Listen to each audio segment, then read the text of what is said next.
President. As I was asking you earlier, just want to remind you about the moment of silence. I can give some details if you'd like.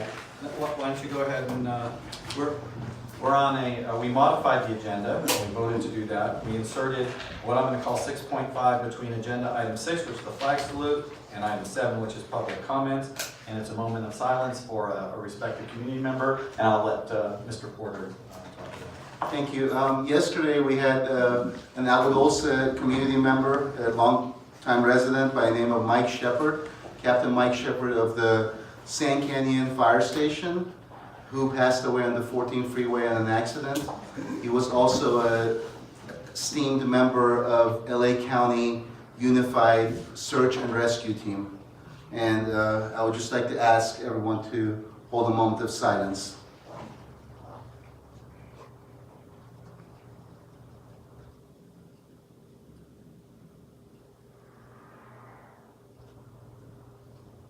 Thank you, Mr. President.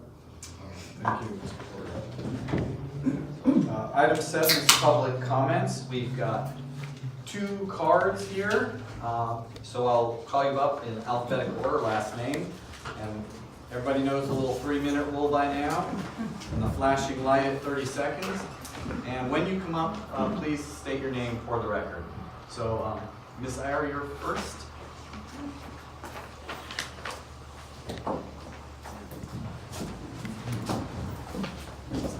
Well, I don't need, I'll speak loud. Don't worry, so I can hear. I'm Jacqueline Ayer. I'm here to talk about the ALICE training I went to last night. It was very good. It was informative. I understand that the actual issues regarding how this program is going to be implemented will be decided by you and staff in a closed session. But I understand that there's a possibility that a part of the training that you'll be giving to the high school students, this is specifically in the high school campus, could involve actual drills of where you play, act an event and have the kids react to it. But that is not a definite thing. You might not do that. So I am here to urge you that you consider at least allowing an opt-in program where parents who feel their kids can handle that sort of thing, to please allow them that opportunity so they go through the whole drill and actually physically run through an event, scenarios or whatever it is that's appropriate. And please don't just limit their training to a slide presentation, which was very informative. Winders did a great job, but for the kids who actually might be faced with this situation, I, as a parent, would like to see them have the opportunity with the high school to go through scenario learning. So, thank you very much. Thank you.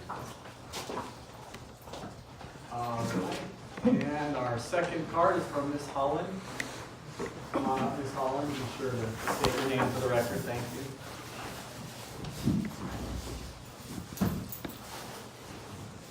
you. Name is Dee Holland. Except for Mr. Jorgensen, you all know that I've been coming for quite a long time, and mainly because I wanted the community to have a voice. You famously say, oh, they can come and talk and let us know, how they feel at this particular time. But that's all you do, is listen. You don't act. You don't recap. You have done nothing. I've been up here several times, and not once has anybody approached me about anything that I talked about, and it was never recovered the next meeting, or said anything about it. Last meeting we had a parent come up talking about dyslexia, and she had it written out, so you guys all knew exactly what she was going to say. And you were so harping on an arbitrary 3-minute time limit, and you actually argued about it, that you didn't let her finish. My first thought, even though I've been here all this time, is what do they know she's going to say that they don't want anybody else to know? Because we all know you're not going to tell us what was in there. Thankfully, she's smart enough. She had it put in the Country Journal, and the Country Journal respects her and put the information out there. So at least the community knows. One of the things that I'm very concerned about is at a meeting in November, I specifically told you about an education code that was violated. Did any one of you look it up? You had it in your hands. I gave it all to you. Did you follow through? Have you done anything about it? It's a very egregious violation. Maybe it was simply, oops, that should have been talked about, that should have been brought forward, that should have been told at one of the next meetings. Your conduct is telling the community, oh, you've got plenty of time to talk, but we're not going to do anything about it. So therefore, you are not listening to the community, and I would like you to take this at heart and start doing something.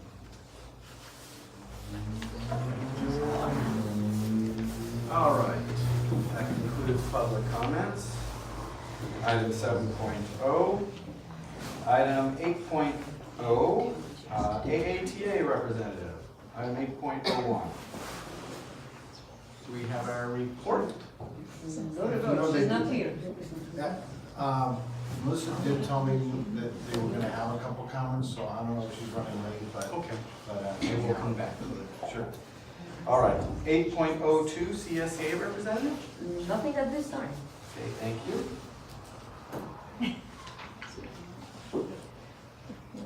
Okay, 8.03, our student rep. Our student rep is absent tonight, but she's very faithful in her duties. And you can see she's actually with us and has a printed version.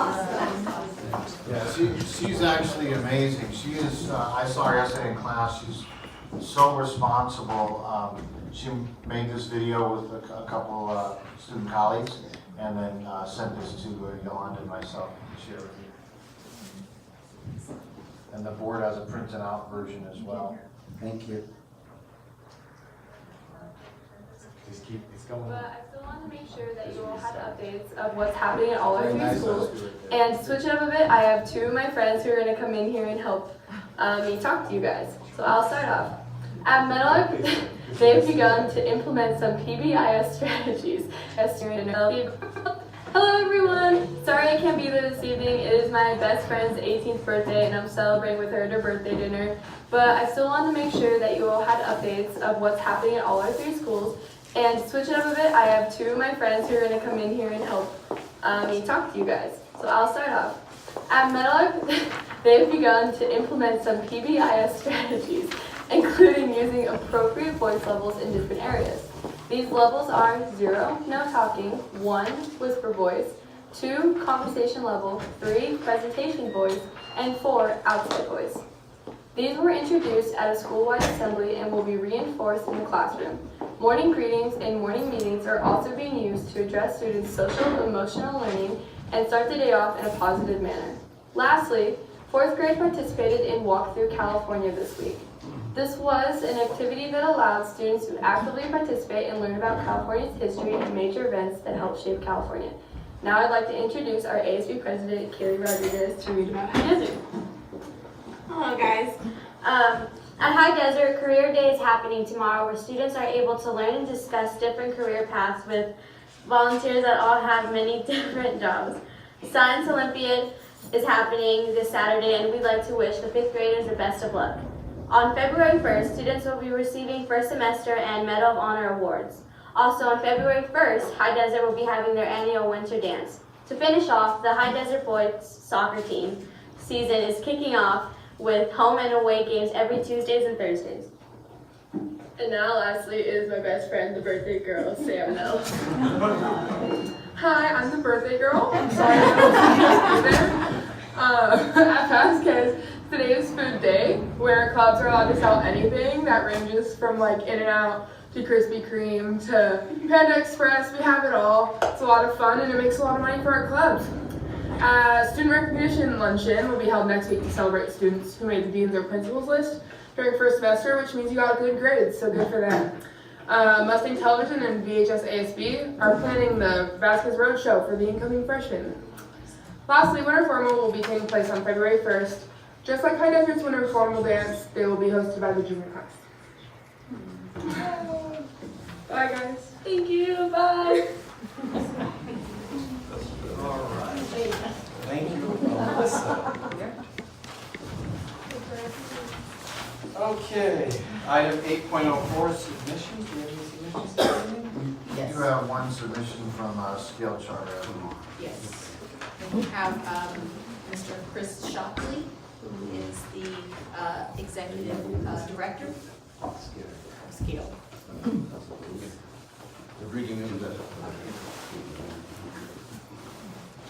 Good evening, board members. I want to first tell you that we've very much enjoyed the last 5 years in our partnership with you, and it's been great for us. And we are very much looking forward to the next 5 years with you.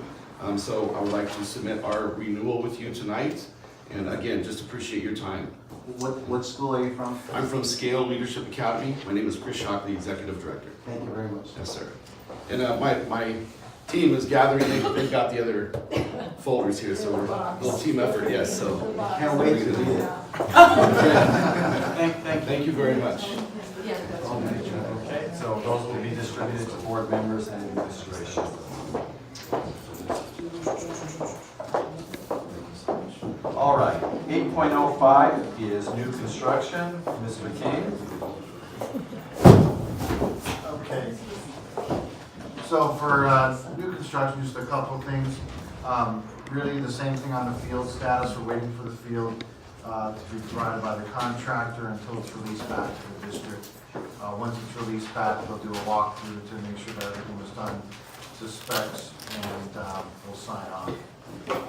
We're organizing a ribbon cutting. I think I shared with you, but I'll be working closely with Mr. Andrews to see if we can work with culinary, the herd, and our softball team with the girls. We really want to make a big production out of this. We value our athletics programs. We value what we're going to be able to provide for the girls softball team instead of playing across the street here at the park, having their own field. So this is a big deal. So this will be an exciting time to do that ribbon cutting. As far as the Acton School, we're on that last piece, as you know, with the railings over at AADUSD site, making those ADA compliant. I'm not a welder, but there's that same issue that I talked about with the gauge. The gauge of the ramps, of the handrails on those ramps is so old that it's hard to find that gauge now. So we have a contractor that we've already signed off with, but we've told that contractor that we're going to get a second opinion if he continues to run into a difficult time finding that gauge. Because the only other alternative would be to say we're going to tear down the old railings and put in new ones, which means we have to have new specs drawn up by John Tegmeyer and TDM, send those in for approval, and then come back to you with new railings. I'm hoping we don't have to do that. It's easier to add 2 inches as long as we can find this gauge of steel. So that's for the construction piece. Thank you. Thank you, Mr. King.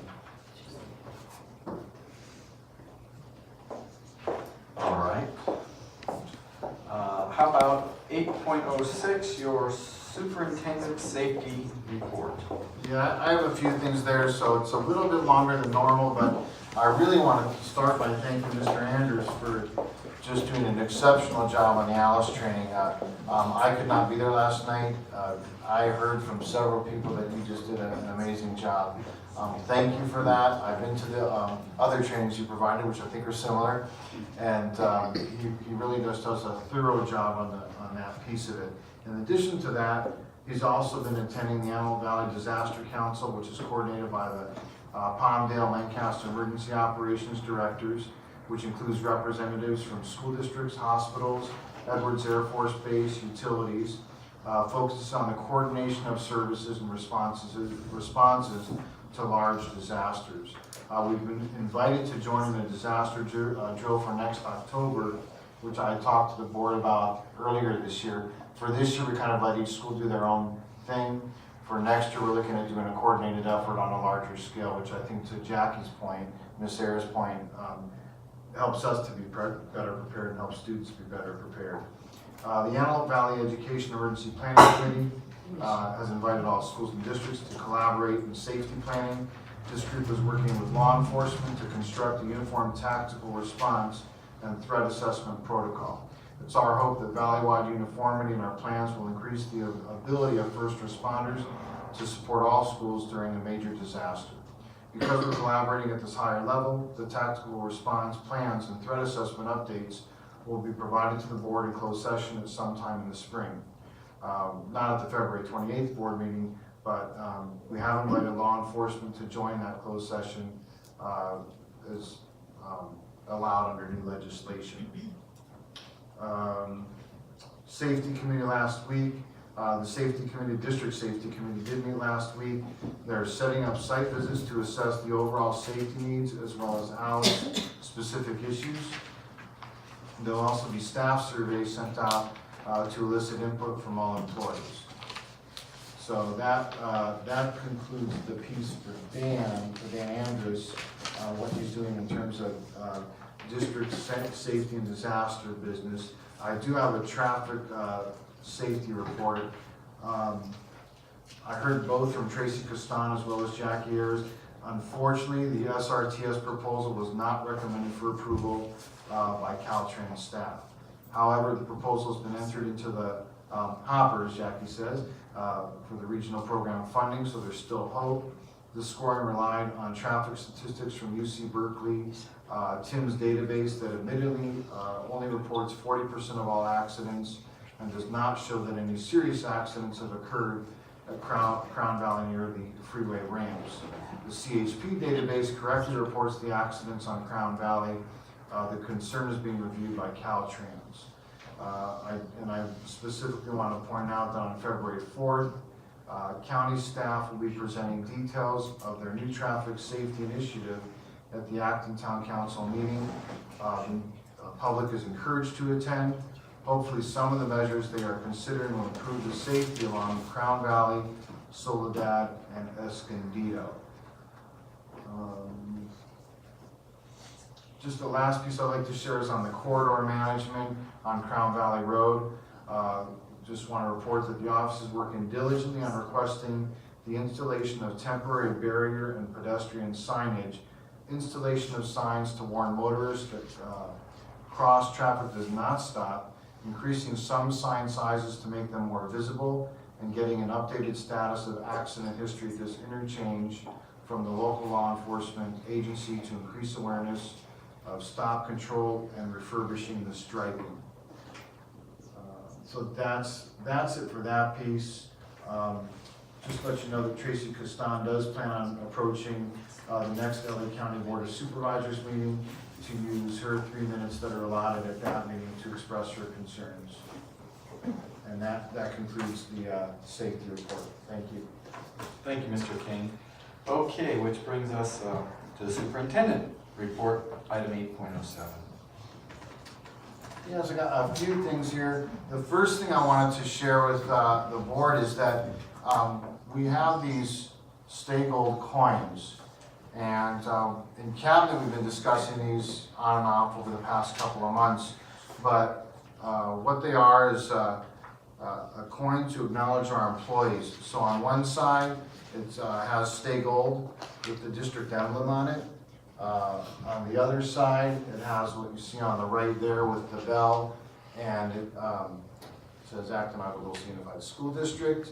And so we're going to give these to the board. You'll have 3 each. You may use these at your discretion to recognize our amazing employees for their Stay-Gold moments. So if you see employees or you know employees that have past, present, or future, exemplify growth mindset, courage, candor, working with our students in a way that's unique, showing out-of-the-box thinking. I will leave that to your discretion. I did prepare a write-up for each of you just kind of outlines the poem by Robert Frost, that nothing gold can stay. And we had a great discussion in cabinet about the interesting diametrically opposed philosophies or statements. Nothing gold can stay, but then we're telling our students to stay gold. And so we kind of talked about in cabinet, isn't that what in life so true though? We have these beautiful moments. They can't stay that way forever. Birth of a child, a sunrise, a sunset. But then we want our children to truly stay gold in essence and in spirit. So it's an interesting sort of balancing thing that we do with those concepts. So with that, please feel free to take one and pass those down. And I'll pass the box down, and you can take 3 and then continue to pass the box down. And what we talked about in cabinet is that at the site levels, the principals will have these as well. And they're kind of talking about a monthly program to recognize an employee per month at their site. They'll have the coins as well.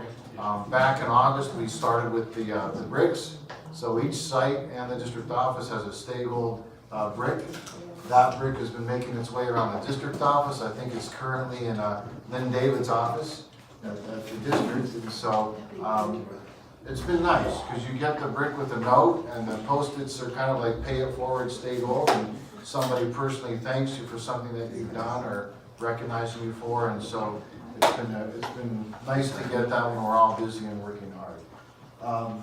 The visits yesterday, Melissa Trussell and Nicole Chun, Dr. Cooper, myself, we visited all 3 school sites. I want to let the board know this is the 2nd visit that we've done. These visits have been incredible because it does a couple of things. First of all, it's hopefully sending the message out, and Ms. Alford can nod or shake her head this way, but we're trying to send the message out that it's not top down, right? When you come through classrooms, we want teachers and employees to feel like it's a team effort. It's not a top down, like a gotcha sort of feel, and that's why we're happy that the teachers are coming with us. We have great discussion.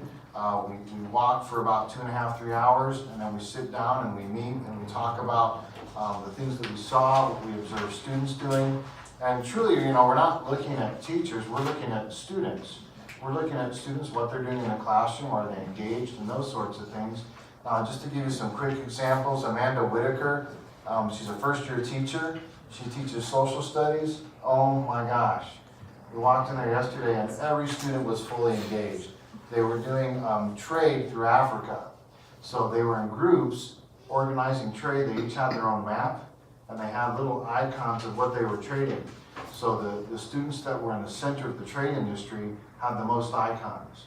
Those on the outskirts had the least icons, and they were actually disappointed and proud and so on, accordingly to what they were able to barter for. So every single student was engaged. It was great to see. That was one example at the high school. Marilyn Alford's here tonight. Your class is always amazing. Love visiting your classroom. We're going to see your classroom tonight in the video, actually, at the conclusion of my superintendent comments. But she also informed me yesterday that she recently received a $10,000 grant through Medal of Honor program, which she's being compensated to develop lesson plans that have to do with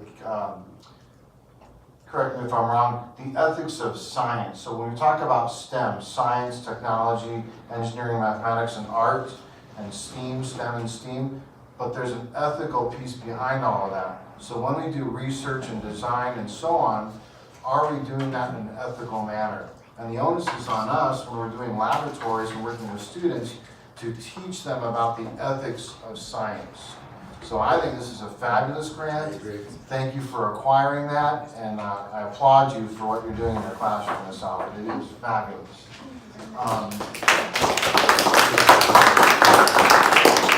Give her a gold coin. The kids were really good yesterday, but they were taking a test, so. They were great. They were great. Kindergarten teachers, I just applaud kindergarten teachers because I intentionally student taught kindergarten knowing my level was middle school, but I just wanted to say I did it. I had great master teachers, and I was and I was fresh out of the Army, and I loved it, but holy cow, is that a tiring grade to teach. And I was, in shape and young and whatnot. It was exhausting.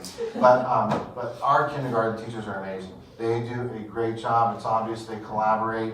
The students were all engaged. They were using technology, pointing to things, highlighting things. Really nice to see what's happening in the kindergarten rooms. We visited grades 3 and 4 in an assembly at Meadowlark School, getting into quasi-PBIS, which is what was alluded to earlier with the 0, 1, 2, 3, 4. And Ms. Toledo just doing a terrific job at the school with Ms. Fernandez facilitating that assembly. But really, it's kind of the intro to PBIS. So explicitly telling students how we want them to behave, walk the hallways, act in the library, how to get on a bus, how to get off a bus, what we're expecting in the classrooms, the library. So different numbers mean different noise levels. And as soon as we left the assembly, we actually saw students practicing in the hallways. So it was great to see. Mini grants. I want to implement Stagel mini grants. So these certainly aren't to the level of our grant just received by Ms. Alford, but under the superintendent's budget, they're called mini grants for a reason. So, these would be grants of maybe ranging from $250 to $500. We'd advertise to get a committee of volunteers of 4 to 5 people that don't have students in our school district, that are not employees of the school district, that would evaluate the grant applications, and they'd be available to teachers. So any teacher could apply in grades K through 12. We'd make sure that they were divvied up between elementary, middle, and high school, and it would allow teachers to experiment and try things. And we always try to promote a safe to risk environment for our educators so that they can try things and see what works and be able to share that with the board at the conclusion. So the grant application process will be for spring. The implementation could be the end of this year, but probably next year. And then the only onus on the teacher would be to share back what they learned from the experience and what they got to try. So we look forward to that. The very last thing is the video, which thank you for being here, Ms. Alford. But we appreciate Ms. Van Ornum putting together this video, and I understand that it was Dawn Schneider's daughter, Myra, who was the video producer of this particular video. So I think she did a terrific job on it. I don't like to be in it. Yolanda will tell you I cringe every time I watch myself, like we all do in videos, so anyhow.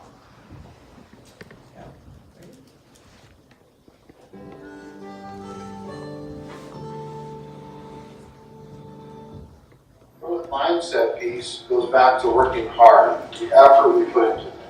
If you haven't failed before, or you're not used to failing, that can be kind of a devastating experience. I'm really used to failing, and I talk about cherishing your failures because that's what makes you more resilient. That's what makes us able to stand up to challenges and to figure things out, to be adaptive.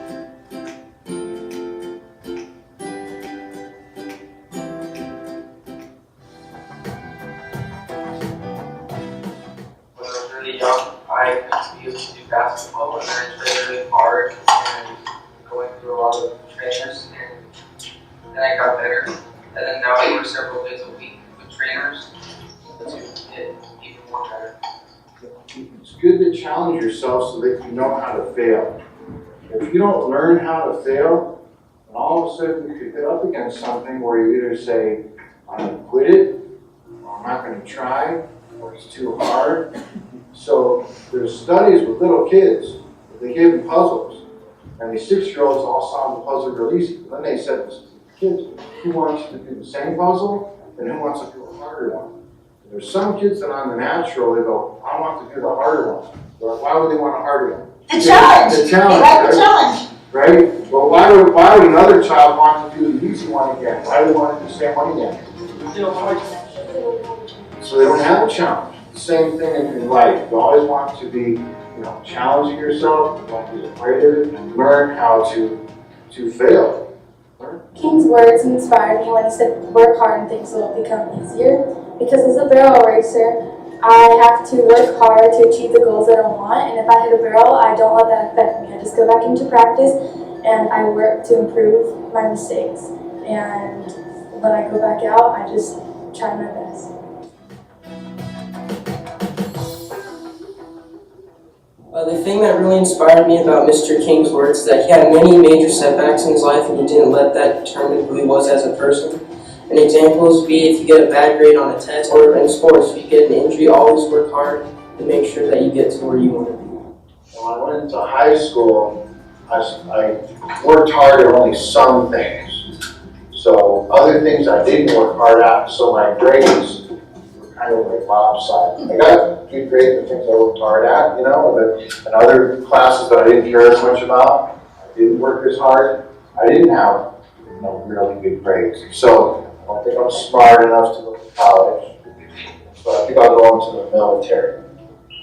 And so when I was 17 years old, I brought home the papers for my parents to sign. They didn't sign. So my dad said, make me one promise. He said, try one semester at community college. Mr. King talked about his past life and how it was important. It was very important to me because he showed how bad of a student he was and he improved on his actions. This improved me as well because on my math I haven't been doing well, but this inspired me to do better. I learned what we're trying to work with you on now, facilitating this idea of growth mindset. So I learned that if I worked really hard, that these would come. And so I started reading, which I didn't do a lot of in high school. I could tell you, this is kind of embarrassing, but I'll just tell you. Probably kindergarten and 12th grade, I read maybe 10 books at tops, like from front to back.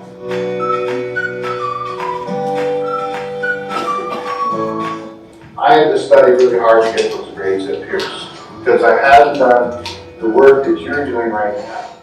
All the work you're doing right now and all the effort you're putting forth is going to pay off for you. Mr. King's words were inspiring to me because when he was my age, he was struggling with his schoolwork and reading, and I have been struggling, or I was struggling, and his words inspired me to do better, and that's what I have been trying to do.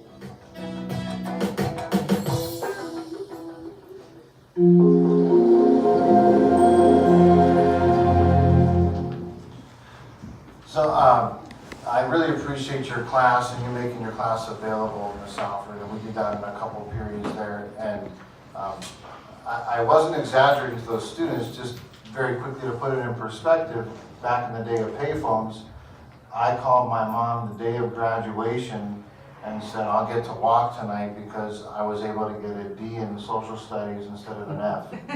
So, I mean, I'm not kidding, you know, when I say that. And, you know, thank goodness for my mom and dad because they really did, you know, believe in me and that they didn't sign those Army papers. I still went in the Army after UCLA, but when I was 17, I just figured that was my only route. So it takes teachers, parents, and somebody to believe in us. And Cooper and I just interviewed a couple food service workers yesterday. And when I do final interviews, I assume that they know how to do the first food service work. They've already been interviewed by the school principal and by other folks. I want to find out if they care about kids. And I don't have a script in front of me when I interview them. I want to know, are they passionate about our students? And what do they do when a middle schooler comes up and gives them what people might call attitude?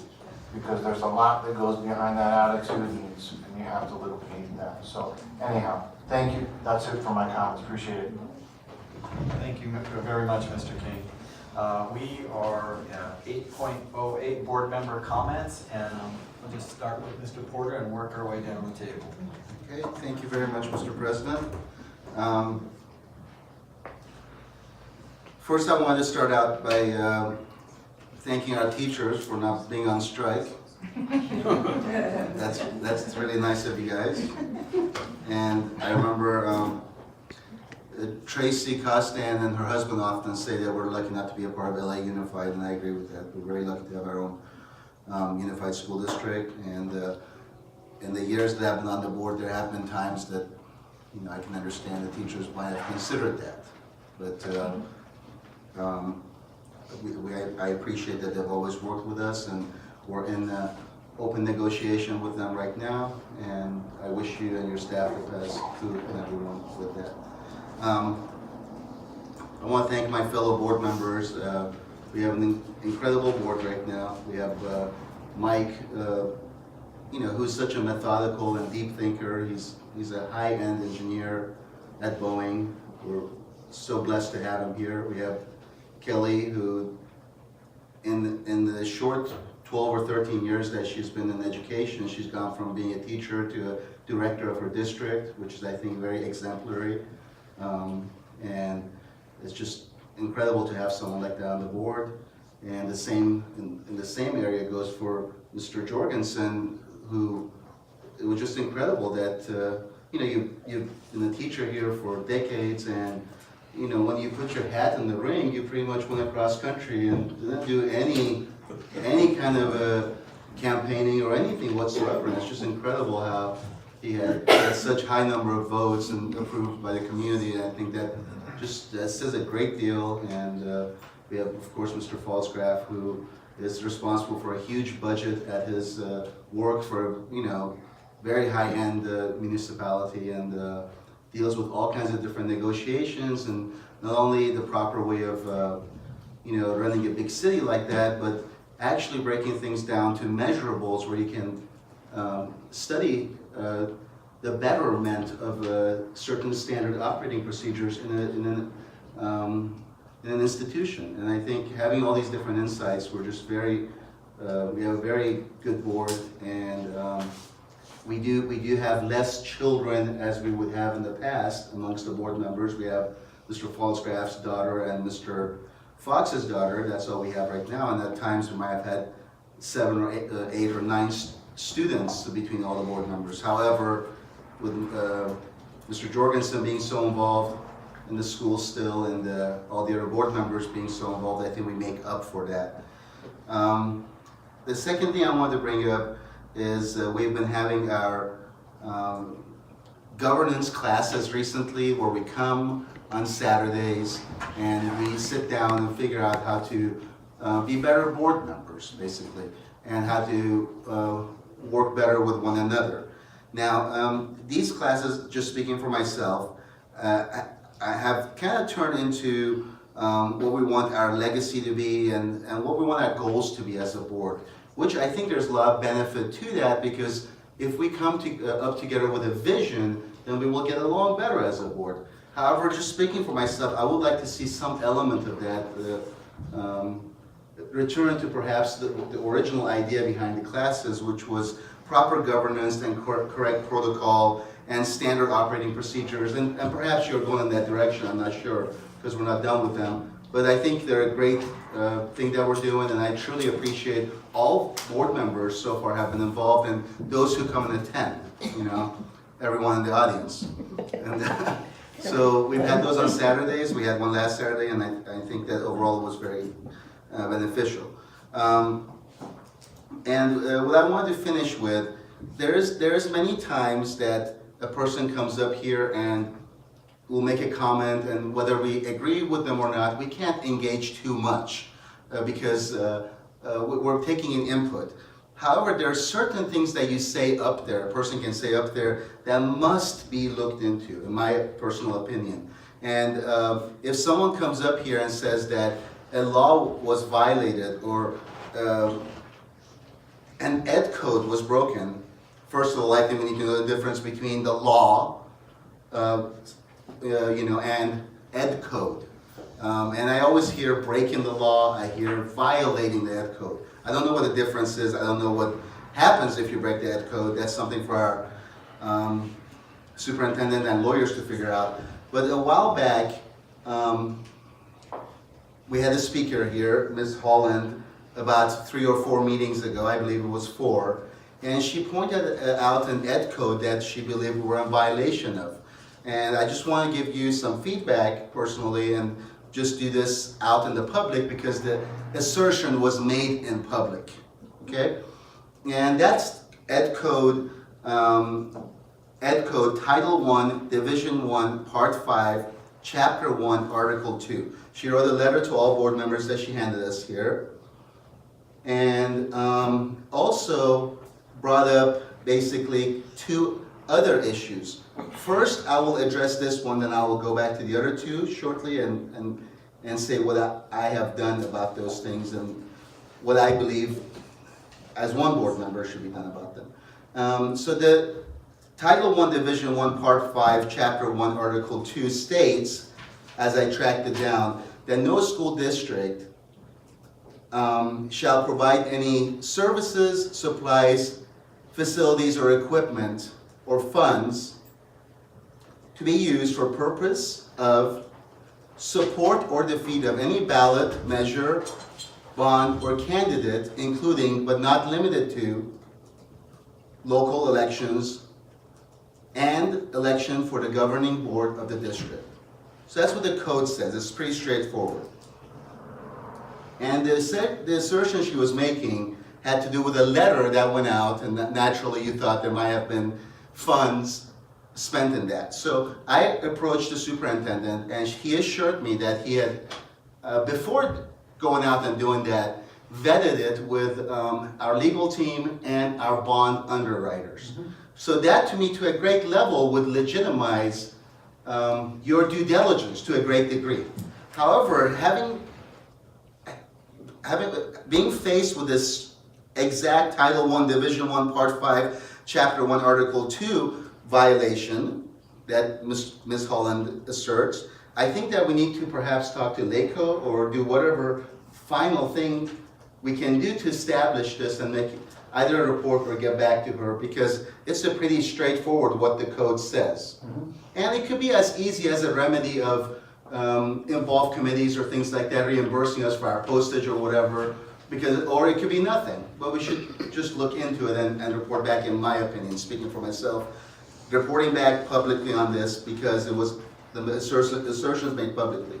Then there was other things that had to do with the bond committee, donations, and the way they spent the donations. I won't go into detail, you have the letter. And also by our own attorney and bond writers donating money to that process. Now this, I think, is a simple thing of finding out what are our outside responsibilities for oversight over outside ad hoc and committees that we have any relationship with. Maybe it's none of our business how they spend their money. Maybe we have some oversight obligations, and I think that's best to find out from our attorneys. I did, and I can share that anytime. Excellent. So perhaps at some point you could clarify that. And I, as one board member, find it hard when I have the code in front of me and it describes some things that may have been done. Yeah, if the board would like to schedule under future items a report on it, I can do that. I can meet with Ms. Holland on my own if the board would prefer, whatever your preferences are. It's totally up to the board. I'm just bringing it up, and I think that the committee part can be a simple thing of understanding whether our oversight's onto a committee. And if someone makes an assertion about a committee that we're involved in, maybe it has nothing to do with us. Maybe all we gotta do is go talk to the committee, right? Or maybe we do have some, I just don't know any of these things. So since she brought it up, I just wanted to read what that code was and put it in your, sure. And report back to her in public, as she brought this up in public, that I did go to the superintendent and I was assured that prior to the fact, during, after, this was all legitimized through our attorneys and through our bond writers. So that's it, Mr. President. Thank you. Thank you, Mr. Porter. Mr. Jorgensen, do you have board member comments? Yeah, I just have some brief comments. I want to thank Mr. Andrus. I was at the Alice training on Wednesday, and it was cut down. He did a great job of condensing it into an hour and 50 minutes. Cut us loose 10 minutes early. I guess that's okay. And, but the explanation and the opportunities and some of the intrigue and information that was brought forward is something that we talk about in the community all the time. And we hear about the events in Florida and all the school sites around the country and all these venues where these events happen.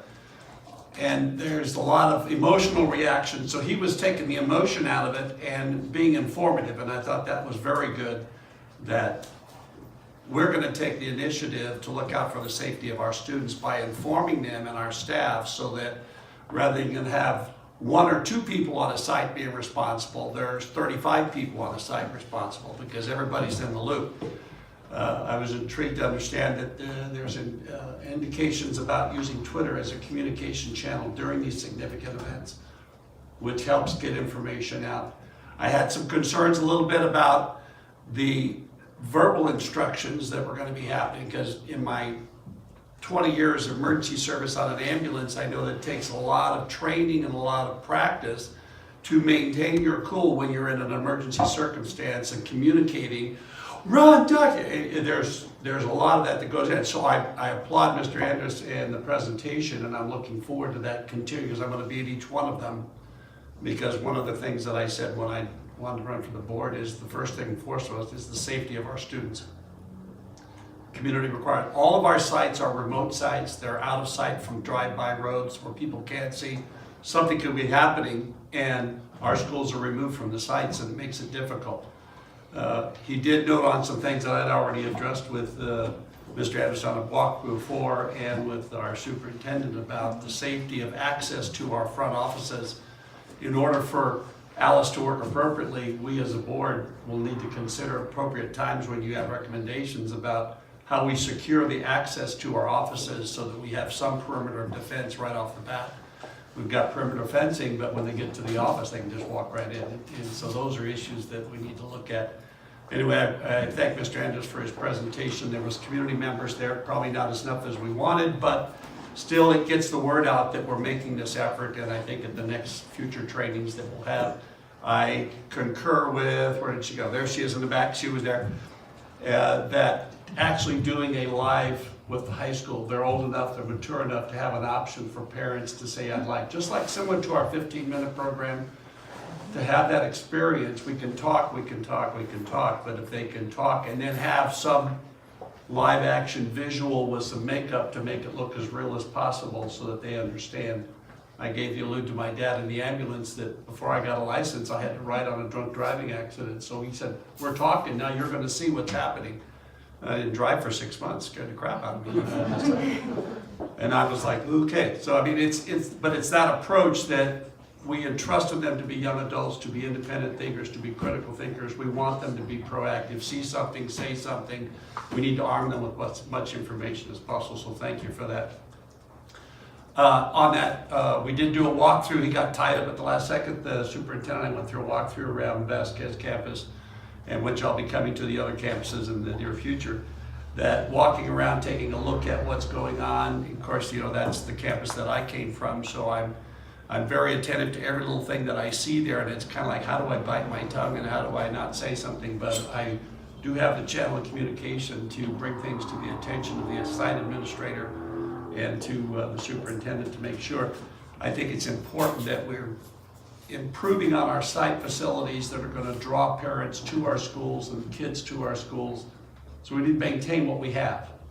We've got a nice high school, we've made improvements at Meadowlark, we've made improvements at High Desert, we need to maintain. So, and one thing I've shared with Mr. Andrus is that, yeah, okay, that's what it is, but sometimes I want to encourage our classified and our certificated to think outside the box. I see it there, I'm going to take care of it, I'm not going to wait and let somebody else do it. Just like we ask our kids see something, say something, I would like our classified and certificated to not only see something, say something, but encourage them with these gold coins that, hey, thanks for taking care of that, we appreciate that. So we recognize how they're looking out for their students in their classrooms and our facilities that encourage parents to come around. Let's see, what else did I have here? A couple of the notes here. No, I think that's about it. Thank you, Mr. Andrus, I appreciate your presentation. Thank you, Mr. Jorgensen. Mr. Felsgrove? Couple things. I attended the Antelope Valley School Board Association meeting. I think it's good that we're out there dealing with other people in other districts. I think it's been a while since anyone's been suing us, so that's good. I think that being out there and seeing what's going on is a good thing. The Alice training, I said something at the meeting last night that I meant. The idea that we're just starting this now because it's a check the box thing isn't true. We've been working very hard over the past couple of years about what's going on at the sites, the attitude. It's not cool to get on your cell phone and make your little punk statements or get on the internet and do whatever you're gonna do. We need to change the idea that that behavior, it's not acceptable. When police hear that somebody has a gun, they're not gonna play around and play boy that cried wolf. They're gonna come in with a SWAT team, and we don't need to diminish what our community looks like to law enforcement by being a bunch of, only I would say there's a bunch of little punks running around trying to look cool to our friends at 16 years old. We don't need that, and I think we're seeing evidence that that's not really how our average student is depicted at our schools. I am a supporter of actually doing this stuff. I don't want to force anybody to participate. We don't want to traumatize anyone, but just as somebody has a right to pick their destiny on whether or not they will culturally involve themselves in this type of behavior, I think they should have the ability to be practiced enough to just not sit there and become a victim of somebody that is going to ruin lives, and especially the lives of our kids. STRS, I hope no one I work for is watching this, but I know in government, I work for the city of Beverly Hills. If I put in for a grant, what do you think the chances of me getting that grant is? Because if they give it to me, then what? Well, Lakewood, love you Lakewood, not really, but you know, you didn't give it to Lakewood, or you didn't give it to these people or that. I don't want to measure this STRS thing by whether or not we got the grant. I think that there's been a lot of people stand at the microphone. I think there's been a lot of effort at the county. I think that the effort the county is giving, is it my understanding they were out there again today? Yeah, CalTrans.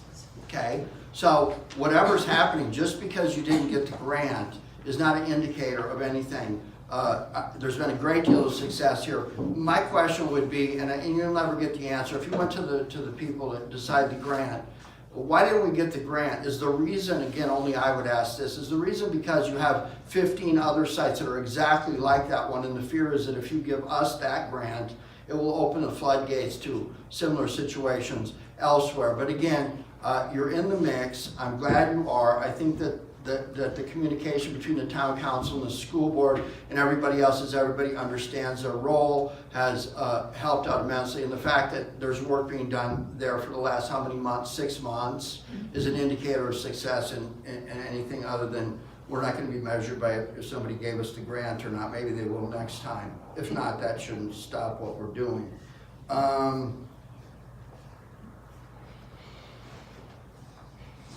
This? What time are we going to get out of here? Anyway, watch my eBay account. In all seriousness, the effort that happens at the microphone. I sat out in the audience for 5 years before I decided to run for school board, and I wasn't afraid to step up to the microphone. I understand process, I understand politics, I understand being villainized, being made about your personality while things wave you in the face. I welcomed Tim and told him, yeah, when you go into your first closed session, you find out half the things you thought you were right, and it's even worse. But beyond that, just because we can't communicate what's happening doesn't mean we're not listening. It doesn't mean that everything's perfect and we're just trying to cover everything up. But the most important thing is that you step up to the microphone and put your issue out there. Be it known, I will call, there are agencies that are remedy to any problem that I have, and I'll call them on myself. I'm not proud. So the main thing is that you stand up there and say what you're going to say, and there are remedies for everything. So for you to ask a question about what's happening and have somebody, a board member, Ed, could you write those comments you had about me in a greeting card? I'd really like to show that to my family, because they have a very different opinion than me. Callie. Too shy to walk up to the mic. I can't imagine that, Mr. Fosgrove. What? Too shy to walk up to the Oh, mic. I heard you. Go ahead. I also attended the Antelope Valley School Board Association on Tuesday night. I want to thank Lynn David because it's a long evening, and so I'd like to thank you for participating. We talked about robotics, and that was really great to see.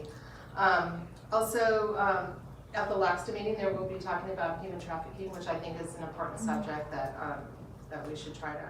What Jackie was talking about, some conversations that we're hearing about the students participating, it's actually different than I think what some people might think. It's you're learning how to use ropes to lock these doors, when you flee, when you fight, how you do those scenarios. So I think that's really important. So it's not as scary as maybe some people are thinking, or traumatic as some people are thinking. Of course, parents should have the option. However, you know when I go in a restaurant, I'm like looking at everything now, because after you go through that training and you have to do all of that, you kind of look at things differently.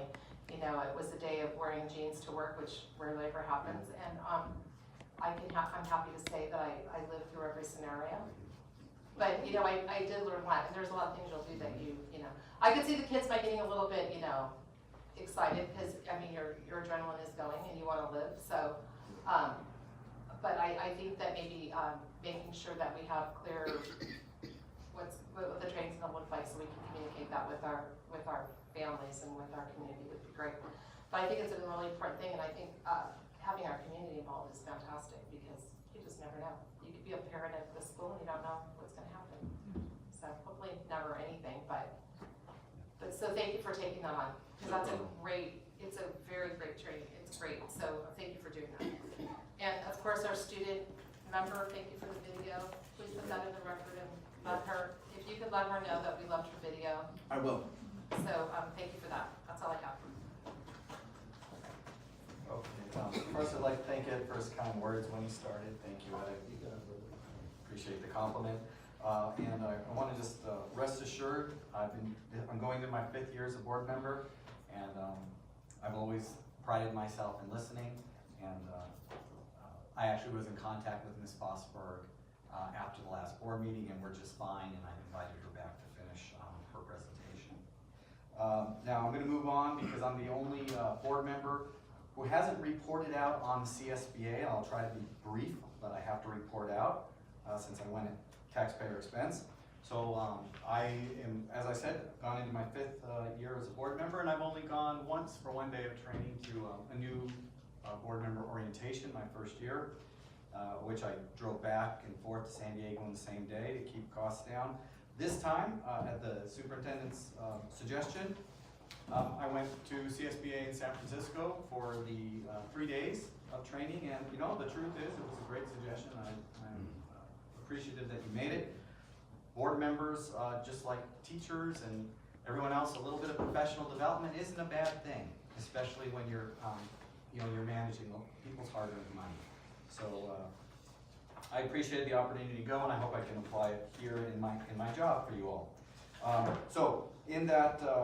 During that conference, here's my report out. So first, it's a bit of a matter of pride. Anybody's welcome to see it. But the company that built Vasquez High School, of course, whenever you're at a convention, so to speak, there's a commercial aspect. And this company was out there, and they had this huge poster, and Vasquez High was front and center. Our project is what they're using as to promote themselves, and here's the flyer, and the flyer is of Vasquez High. So they did a terrific job for us, but you know, we did a terrific job for ourselves, and it's a lot of pride when you see something like this. So anybody can take a look at it. Next, so the things I attended was a session on meetings gone wild. Just leave that. And then the rest, 3 sessions that all had to do with very topical financial type issues that all districts are facing, that everybody's seeing play out. One of them is CalPERS and CalSTRS and the health of the retirement system. And basically there, I left, there was people representing the districts on the panel, people representing the teachers and the CSTS panel, and actually a brilliant woman who runs it, who formerly ran the state of Washington's pension program. And the things I left with were, first, when people collect their pensions, they don't leave the state. 95% of it, those dollars stay in the state, so it actually helps the state economy. Second thing is in case, because there's a lot out there in the media, and I'm in private industry, where our pensions have been modified. They're not as rich as they used to be. And there's this perception out there somehow that public employees, that's not happening to them, and that's not true. So just so that we all deal with facts and data, Governor Brown, it's a very responsible thing he did. It's not an easy thing. New employees are not classic employees, and they do not get the same benefits that the classic employees, which is the same thing my work did to us. I'm not in the good pension system either, because I'm a newer employee. So is the government looking out for that system? And for taxpayers they are, and it's getting reformed. And I don't believe that anybody should feel like it's in any way abusive. And in fact, I believe that we should, and this is what's happening, and I'm going to segue, is that it's got to be shored up. It's a contract we made with our employees and over the years, and it's only responsible to shore it up, and that's what's happening right now. As it's being reformed, it needs to be shored up. And so, this is very topical, because just so people understand the extent when we say shoring it up. In 2012, $500 per student. We all know we get about $9,000 per student. That's what we call ADA around here. In 2012, $500 per student was spent on pension funds for our employees. That's statewide averages. In 2023, when they finish shoring up the system, it will be $1,500 per student. So there's a lot of money going into shoring up the pension system. It needs to be done. Currently, the pension system is only 62% funded. It needs to be 100% funded, so when people retire, they're not in poverty or somebody taking their pensions away. But that's going to put a burden on the system. And this is kind of timely because it's happening now. You know, the government waited until the Great Recession was over. Everybody thinks there's all this money. We're just back to actually 2008 funding levels in California, by the way. And at the same time, we're putting more money into pensions. So,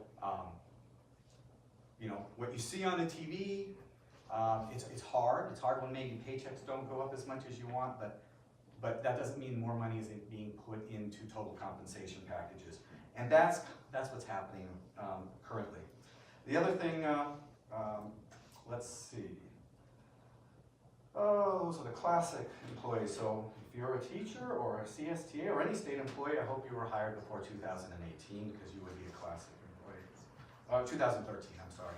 All right, in addition to a session on CalPERS and CalSTRS, there's another session I intended called Full and Fair Funding. Now, what's that mean? California has 40 million people and we're the 6th largest economy in the world. We just passed up Great Britain in terms of gross domestic product, and they have 60 million people, 50% more people. It's an amazing state. We also are the leading venture capital investment in the world. Yet our per pupil funding is dismal. And you just have to ask yourself, how long can you be in the front when the next generation is not being paid attention to? And so, when you hear people talk about full and fair funding, all it is trying to say is, hey, at the state level, you know, you have to divide up that pie, and there's always different resources going through that pie, and they're all important. But K through 12 education needs to be an important piece, especially when we're one of the lowest spending states on education, and yet our costs are very high. So, what does that mean? What can we do? Not in your face, but in a very polite way. I'm just going to use his name because he's my friend. Tom Lackey's my friend. He's a terrific guy. He's a state legislature. I'm going to, next time I see him, hey Tom, full and fair funding. It's important. That's it. That's what you can do. Write a letter. It's not asking for more money in aggregate. It's just saying make sure education is a priority. And right now in California, it's not. So you've got the rising pension costs. You've got our ADA at about $9,000 a year, lower than the rest of the country, with higher costs. And it's no wonder we sit around and go, okay, why does the field look like that? Which is, you know, something that Mr. Jorgensen mentioned last time. Or now let's bring in Ms. Fosberg, you know, because I watched her video. I promised I would watch the video, and I did. Nationwide average 3 years ago was $12,000 a year. So 3 years of inflation happened and we're at $3,000 less and we're a high cost of living state. Now you have legitimate needs, and Mrs. Fosford's legitimate need was advocating for early detection of reading disabilities and resources to do that detection and to fix it. It's all expensive stuff. How do we make it better? We ask for free or full and fair funding of education. So write a letter. That's what gives us the tools to take care of employees and fix their pensions and try to take better care of our students. It always comes down to money, and California is not good at it. Okay, so that's what I learned, and that's what I'm going to do. I'm going to write my letter on full and fair funding, and maybe we'll even bring back the resolution. There was a non-binding resolution we had. Mr. May he rest in peace, Larry Layton thought that somehow it was attached to Proposition 13. It's not. It's almost just, what all that resolution says is like, I'm an alcoholic. That's the first step to fixing the problem. The resolution says there's not enough money being spent on K through 12 education. We should try to find a way to solve it. All right. Next thing I learned about was Janus, which is a court case. Janus basically says that it is not longer compulsory for employees to contribute to union representation. What's the outcome of that? I just think it's kind of interesting. I was actually at a session where there was an attorney, brilliant woman, representing California Teachers Association, another attorney representing School Boards Association, another attorney representing some other group, and they all agreed on the same thing. Maybe labor relations, I'm not localizing this, are going to get tougher. Because when you're trying to prove the value, now that people can opt out, you got to prove the value. Their prediction was you're going to see more strikes, but so that's a factor out there. Lastly, I was in a session on charter schools, and my 3 children all went to our district schools. Miss Alford was my kid's teacher, amongst many others. But I was amazed at the hostility when I went into that session. I mean, it was all I heard was fear and how to inhibit them. And I just sat there. I said, not one person out of 300 people, not one, and there are other school board members like us, said, well, what about the parents? What do they think? Not one. There was a board member, a peer, from San Jose, who was lamenting that they've lost 1/3 of their students to charters. But never once in her whole discussion was, what can we do better? What are people looking for that we're not providing? And so it just happens there's a charter here tonight, but the point is the people are looking at it, at least I thought, in that venue, wrong. Parents make choices that are right for their kids. And it's our job to make sure that we're providing something competitive to them. And that's it. And not one person there gave a darn. They were just sad that they lost the kids. Never once, one iota of introspection. So anyway, I had to walk out actually. I found it that disturbing. And then after I said, no, they're not paying me. I go for free with vacation time. But I'm being sent here to learn. So I swallowed it, and I sat in the back, and I listened to the rest. And then I politely addressed the panel members afterwards. Partly because I didn't want tomatoes thrown at me. God forbid dissenting from the group thing. But anyway. So that was CSBA, and now I'm armed and dangerous. All right. That's it. Thank you for listening. Write your letters on full and fair funding, and let's get down to business. 9.01. I did all that talking, now I'm driving out. Okay, the subject of 9.01 is to designate a district board member to the Los Angeles County School Trustees Association, it's called LACSTA, for the 2019 term. Does somebody want to move it in for discussion? So moved. Okay, Ed Porter, I'll second it. Is this for LACO, Mike? LACSTA, Los Angeles County School Trustees Association. Okay, and discussion, Mr. King?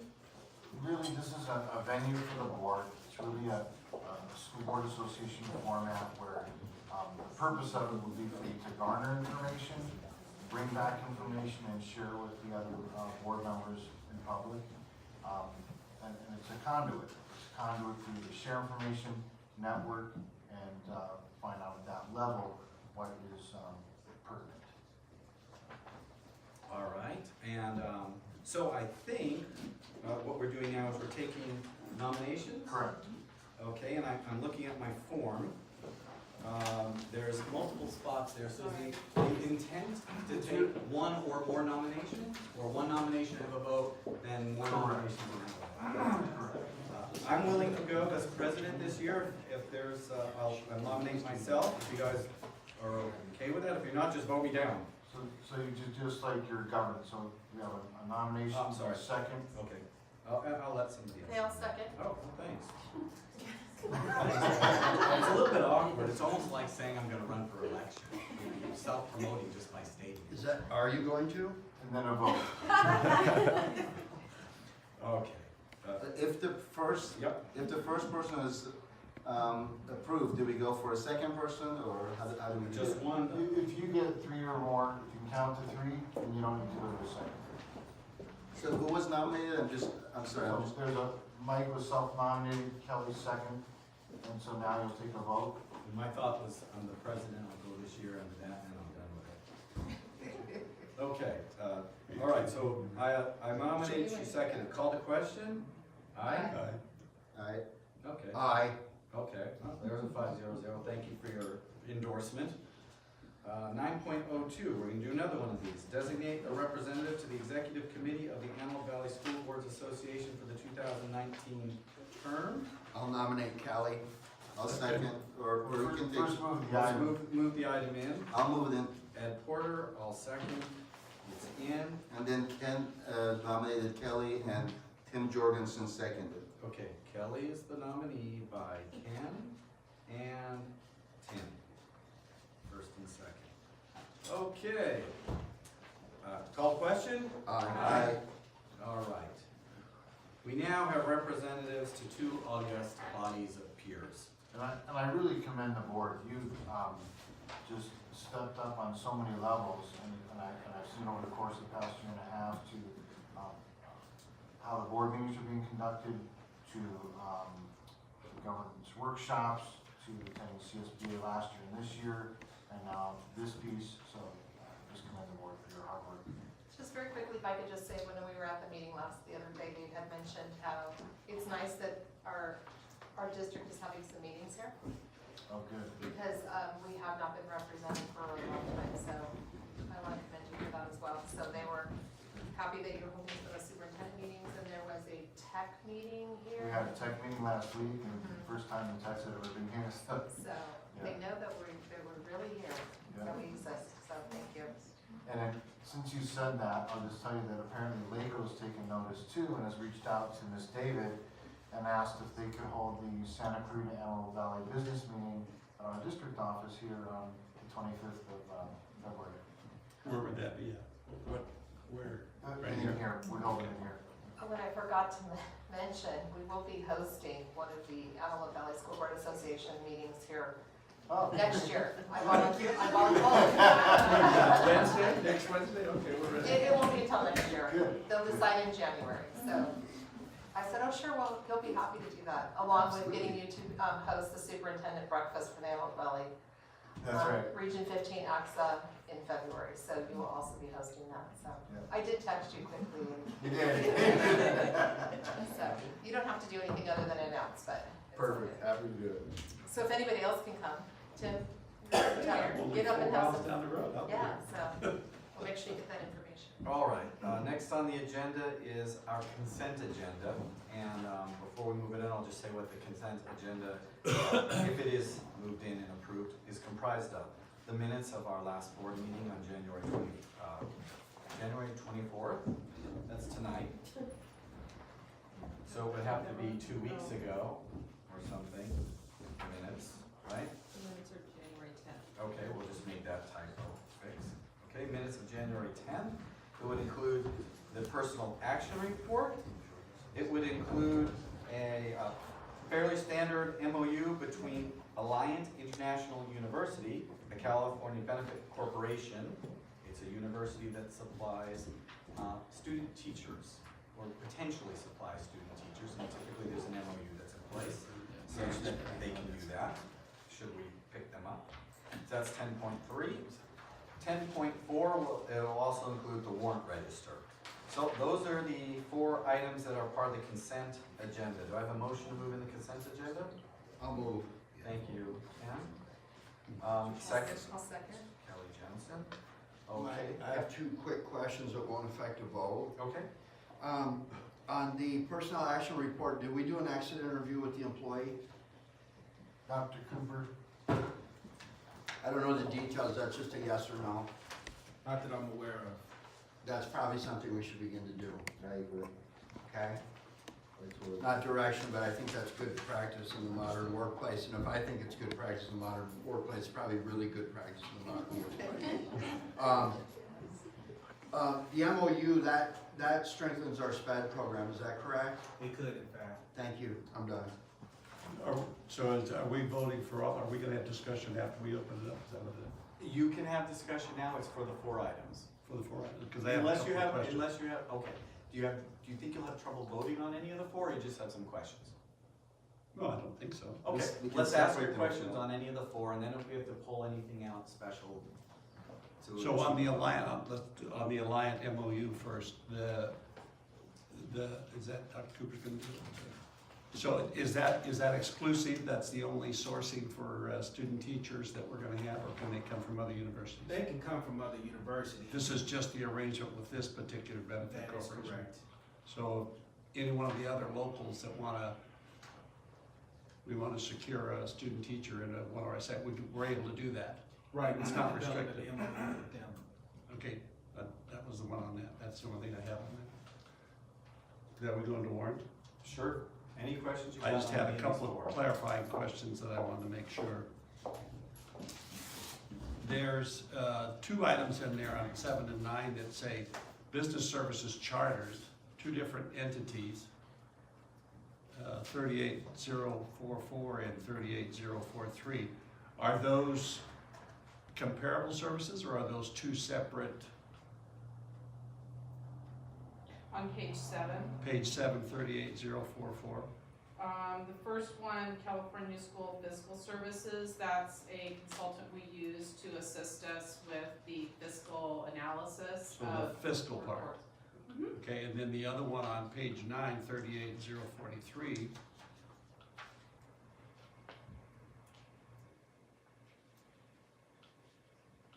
Sorry, but who's the vendor?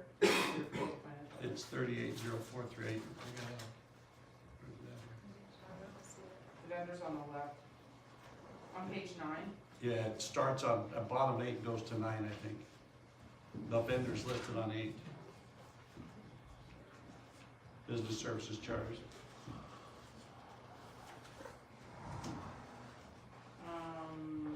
I'm looking on page 8. I don't see it either. I don't see it on page 8. Is this the same one that I looked on online? The same one register? Here, Tim, please. Well, I have it right here online, I was looking. You're talking about page 8 or 9? Hold on. Where it's handwritten on page? No, it's not. She's got it up. It's up on the computer there. She's got it up. Well, I can't read that. I know better He needs than the to large even try with that. Can you move the screen out to the parking lot? Well, then my question is that it said business services, consultant service charter, and there was 2 different vendors. We use 2 different One was vendors, that's fiscal. why I'm trying to find out who it is. The one I can tell you, we use one. We have business services uses one to help us with the fiscal analysis of business reports. Yes. We have another vendor that we use that does the basic accounting. And then we have a third one that actually comes under business services, and that's the consultant that we use that assists us with the educational part of it, the academic programs. Okay. So There it is. It's actually, it's page 10, right, the first one. Institute for Excellence in Education. Okay, that is our charter that we use to assist us with That's analysis consultant, of right? the academics. For It's a 6,000? consultant, correct. And their task is what? That particular charter assists us with analysis of the academic portions. Okay. And And charter then- review. That's vetting charter petitions and renewal petitions, correct? Correct. Right. And, no, the other one was answered in discussions earlier, so that's all I have. Thank you. One clarification on Mr. Fosgram's point on the exit interviews. I haven't passed that to Tanya, to Dr. Cooper, so we did have a communication with that employee on the exit interviews. So just, Did we learn anything? We did. Good. Thank you. All right, any other discussion as it applies to the 4 items of the consent agenda? All right, I'm gonna call the consent agenda to question. All in favor? Aye. That's a 5-0-0. Thanks, folks, staff and board. Mr. President, I had a quick question about an earlier item, if I may. Okay. Just so I have it for my records, for 804, for submissions, what was the name of the charter that's up for renewal? It was Scale that submitted. Great, thank you. Okay, that's it. Okay, let's see. Oh, we're making tracks now. Okay, item 11.01, resolution 18-19.11, Compass Charter School Renewal Petition. The district staff has assessed Compass Charter School petition for renewal of the school's authorization for a 5-year term against the standards and requirements as set forth in California Education Code 47605B in order to develop final recommendations. In case of Compass Charter School, district staff is recommending approval of the petition for the renewal based on the following: the level of support for the renewal by employees and parents, pupil academic achievement for pupils served by the charter school comparable to districts in charter schools where students would otherwise attend, with an academic achievement plan for continued improvement, fiscal stability, the past performance of the charter school's academics, finances, and operation, and future plans for improvement that support the likelihood of future success of the charter school. Okay, do we have a motion to open that? So moved. Discussion, okay, let me grab one. Okay, moved by Ed. And I will second it. Okay, Mr. King, Sarah? So I will turn that piece over to Ms. Shade, who has worked diligently on this. Okay, so it is our recommendation after review of the academics and financial reports, and based on our charter group, and we've made the recommendation that Compass Charter School be renewed based on the matrix and the review of their charter petition for renewal. Any discussion or question from board members? Mr. Fosgrim? 2 quick things here. We were talking a little bit earlier about charters and what goes on at the School Board Association meeting. And we understand how that weighs out, for lack of a better way of putting that. You all know that I ask questions of every charter that comes in here. You guys will be next. They're the same questions, and mysteriously, if you've developed a pattern yet, I'm asking the questions that expose this district to liability. So when you stand up in front and testify to us that you're going to do this or you're going to do that, then it's all on tape. He's got it. I got my GoPro running right here, right now. So our mission here is not to be seen as someone who rubber stamps everything. And I don't think anything has changed over the years. It's just that some of us ask the questions and they're on camera. So this idea that you can go and get 300 people in a room and trash us, I take it personally that we validate things. No, I always ask for legal's opinion. It's my understanding that this charter is completely online, and legal's opinion on this is because they are online, they have the ability to track students from the county, the home county they're in, as well as adjacent counties. If someone were to do other than that, then they can verify that in the audit that, and that's one of the questions I'll ask. Did you go to wherever the students are, if they're in East Jesus, Kentucky, or wherever they're at? Did you do that? And the answer I'll be looking for is no. My understanding, do you know where that is? I don't know where that is. I'll show you there, my parents did that. Anyway. No. So, so my understanding of sometimes the scores come into play, and there's some questions about the scores. Is it accurate to say that some of the kids that you get in come into you at one level and then they work with you for a while, and it's very difficult to say that you came to us at 9th grade and at the end of 12th grade you're going to graduate with us, and so we can track you like we do in our little school district? Is that one of the issues about grading scores and performance over the long term? Anyone? Yeah. Yes, essentially. Okay, good. Yes. Thank you. I'm happy. I'm good. I'm done. Any other questions? No, thank you. Okay, I'm not quite yet happy. So, I understand every school has different clientele. Your numbers shrunk, got worse over the last 5 years. And did you do any introspection as to why that might be? Look, we've done some homework on this. Let Ms. Patterson take a shot at this. And then So essentially, what has happened is the population fluctuates at an online school. So from year to year, when you look at the CASP can show a cohort of students, how they performed in this grade, how they might have performed in the next grade. The cohort that that Compass has that is online may not be that same cohort because of the in and out enrollment. Sometimes they receive a large number of students during the summertime. Those students have come with a deficiency in the number of credits in units. So when they are put in the group in the fall, they are already behind.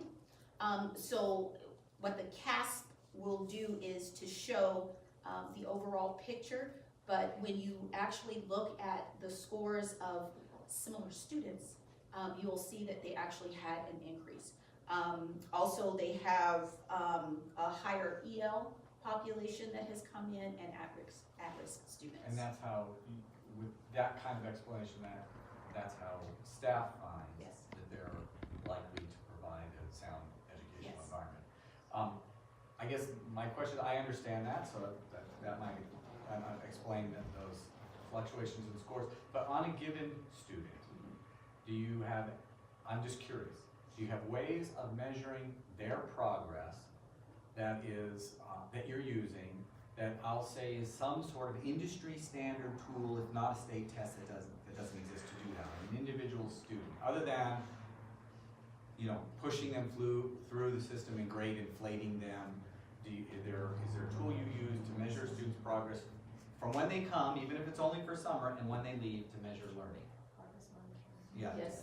And that industry standard type of tool, not something that can be faked? Yes, besides the internal assessments, as mentioned, there is the California Charter Schools Association that does a matrix. And the matrix is based on what the predicted scores of individual students would be that fall in this category. And then there is the actual scores that they get on the CASP. And what they said is a matrix of 1 to 10 that scores these similar students. So it's based on individual students as opposed to a whole school or how you compare with the school. So those scores are put into, and it's not just charter schools, it's every school, public and charter. And they are on that scale of how students' achievement is. Sherry, Shannon, you want to? Can you tell us your role in this process, please? Sure. I absolutely, with all the renewals and all the new applications, I take each of the applications. First of all, I review them to make sure they're complete and accurate with everything we need in there. Oftentimes they're not. We send it back. We say we need these items included as part of your appendix or part of your narrative in order to make it a complete renewal or full application. We do that first. I read through, I do a thorough analysis of the educational program in combination with Lynn, who does the budget, and Shay. We do a lot of back and forth, a lot of in-depth discussion, and that's my role. And I am the Chief Strategy Officer with the National Charter School Institute, which is the IE that you're referring to in the warrant list. So with Compass, to answer Mr. Fox's question, they use a benchmarking assessment, which is, I think, kind of what you were asking. So a student comes in, they take a test, whether you want to call it a pre-test, over a period of time. Oftentimes it's 3 times a year, it could be 4 times a year. They are assessed to determine growth in reading and math, to see if from point A, when they walked in the door, mid-year, how are they doing, and where are they at the end of the year? And in aggregate, are they showing growth? Yes.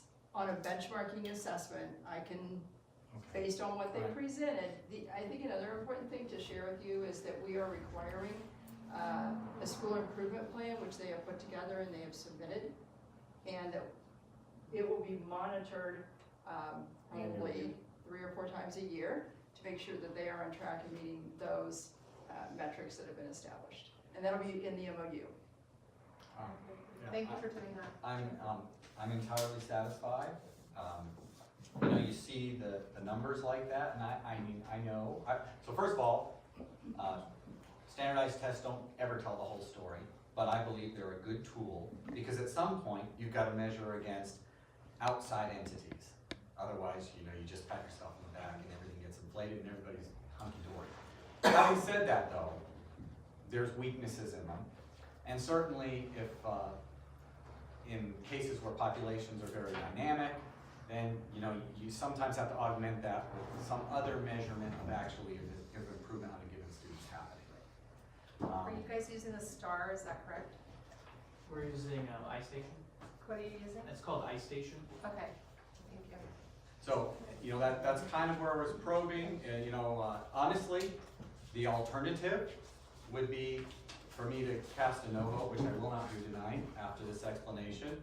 And all that would do was take away a kid's school, take a kid who may not be a high-performing kid, and put them in an environment that may not even be the right environment for him, and he might do worse, he or she. And everybody can be happy because now that that kid went into a school of 2,000 kids, you know, the state tests on that school won't move at all because that kid's not going to move the needle of that aggregate. But the individual student isn't better off because of that kind of a decision. And so you satisfied my questions, thank you. And I'm done. Mr. President, may I make a quick comment, please? Yeah. We've been in partnership with these guys for some time now, and I don't see any reason not to continue that partnership. However, there have been some recent things that have come to our attention in general, you know, like the discussion we're having in closed session today, where in regard to oversight, financial oversight, and oversight for SPED, I believe that we have some exposure with some of these charters where... And you really need to, you know, closed session things stay in closed session, that's why it's called that. No, I understand that. Okay, so let's just move on quickly, please. What I'd like to see is that we make sure that some of the remedies that we had discussed in order to make sure we don't have exposure in ways of SPED and financial oversight are satisfied. And Dr. Cooper and the superintendent, you know, quite privy to what I mean, and I feel certain concerns in those departments. And we've made that clear and close too, so thank you, Ed. Okay, for somebody who's all about governance, I mean, just... No, I'm not trying to talk about anything in closed session. I'm just saying, I feel that... So, let's call the question. I think there's any other board member comments on this one? Okay, call the question. Aye. 5-0-0, congratulations. Thank you, and I appreciate the team's work on this. Sherry, Shannon, Lynn, David, thank you so much for all the work and time put into this. Mr. Lewis, thank you and your team, appreciate it. You'll get your I Survived Falls Draft 2019. That's a different coin. Will it be on eBay or will it actually? Okay, item 12 is future agenda items. And we actually, now, do I do this before I move it in or after I move it in with a public comment? On future agenda items, 12.0. They can speak to it now. Okay, so Ms. Holland, you have your 3 minutes. Please state your name for the record. She said 30 minutes, Steve. 30 minutes, 3 minutes. I said 3. Dee back to what I started at the beginning. Last time I asked about grants issued or given to the district by Alan, and you, Mike, said to Mr. King that he should put that in the superintendent report, what's going on. We got Zippo today. That is not followed through, guys.